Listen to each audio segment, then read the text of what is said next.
Yan pa mga bossing ko.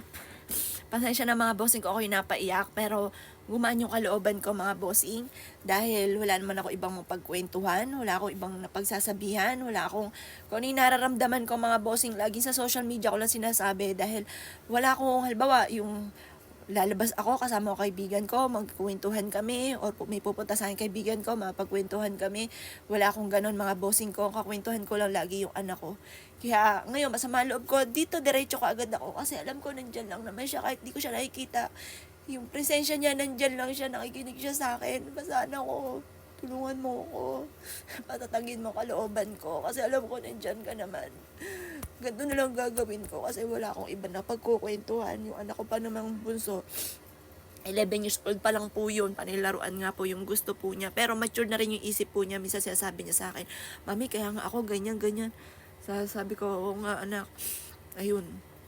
Pagpasensyahan nyo na mga bossing ko, nasabi ko lang kung ano yung nararamdaman ko mga bossing. In-release ko lang kung ano yung nagpapabigat sa kalooban ko. Dahil parang kasama ng loob ko mga bossing.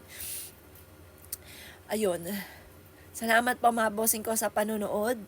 At ngayon, naglinis lang muna ako ng sahig. Kanina na video ko po ito, naglinis ako ng sahig kasi dinilit ko kasi biglang na-open mga bossing ko dahil ako parang galit kanina mga bossing ko dahil parang ang sama ng kalooban ko. Kaya ngayon, mamaya tutuloy ko na lang or bukas ko na lang itutuloy siya yung paglilinis dito mga bossing, pati yung pagbulat-lat po dito.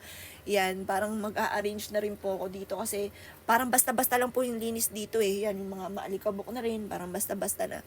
Naisipan ko lang talaga dito ako dumiretso kasi hindi ako mga bossing ko na nakapagsabi sa iba. Pero dahil social media, ang dami mga kakapanood nito, dahil mga, kumbaga sa inyo ko na lang sinasabi kasi dito sa amin mga bossing wala akong ibang napagkukwentuhan. At kung mapagkukwentuhan man, may sasabihin man ako pa rin magiging masama. Bagamat dito, hindi ko naman babasahin yung mga komento nyo. Basta in-risk ko lang kung ano yung nararamdaman ko. Ayan, kilala ko ng iba, sasabihin niya, uy, alam mo, ano po, tita, may ano ganyan. Sa ko na lang pansinin, basta nasabi ko lang kung ano yung nararamdaman ko. Parang dito lang lagi ako nagsasabi sa camera kung ano yung nararamdaman ko. Pero nung nabubuhay si Joelyn, sa kanya ko lagi sinasabi ko ano yung nararamdaman ko mga bossing.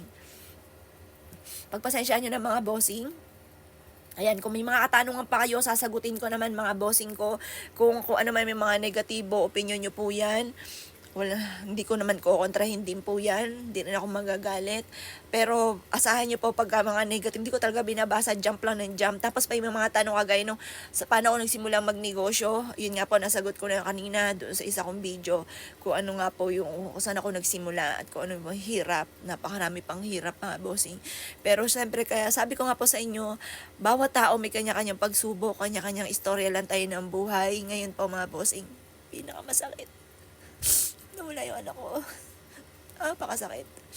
Pero kaya yan, kaya yan. Walang problema na, o pagsubok na hindi kaya lampasan. Ang masaklap lang, nawala po yung tao na lagi kong pinagsasabihan ng problema. Siya lang po yung lagi. Siya yung lagi nagpapayo sa akin. Na totoong payo. Siya yung lagi. Wala namang iba mga bossing ko na iba Ayan, babay po muna mga bossing. At magluluto pa ako. Bagamat pugtong-pugto na yung mata ko mga bossing, pero okay lamang. Kami-kami na naman din na nandito. Kaya lang, syempre magtatanong. Pag sinabi ko, chika dyan, chika doon, chika dyan. Yan, di ba? Kaya minsan mas gusto ko parang mas gusto ko solo or basta kami lang, yung parang kami lang tatlo. Kasi mahirap pa yung may ibang kasi opinion nila yan. Kaya lang minsan, huwag mo na iparinig. Huwag ko lang malalaman. Kasi una, ang sakit. Kasi sinang-ayunan mo ko, tapos pag nakatalikod na iba na sasabihin, yung ganun mga bossing, ang sakit. Tapos lalo na hindi iba sa inyo, di ba?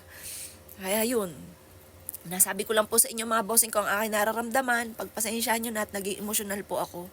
Babay po muna mga bossing, mamaya po muli mga bossing ko. Anong araw ngayon? Ngayong araw na ito ay ano lang, naging emotional ako, pero hindi man Lunes ngayon mga bossing. Kaya hindi kayo malulunisan. At hindi rin unang araw ngayon. Yan. Pag mga ganun lang mga bossing ko. Yan. Babay po muna mga bossing. Mamaya po muli pag hindi napugto yung mata ko. At saka magluluto pa po ako mga bossing. Babay po muna. Salamat po sa panunood. At salamat din po sa pakikinig. Salamat po.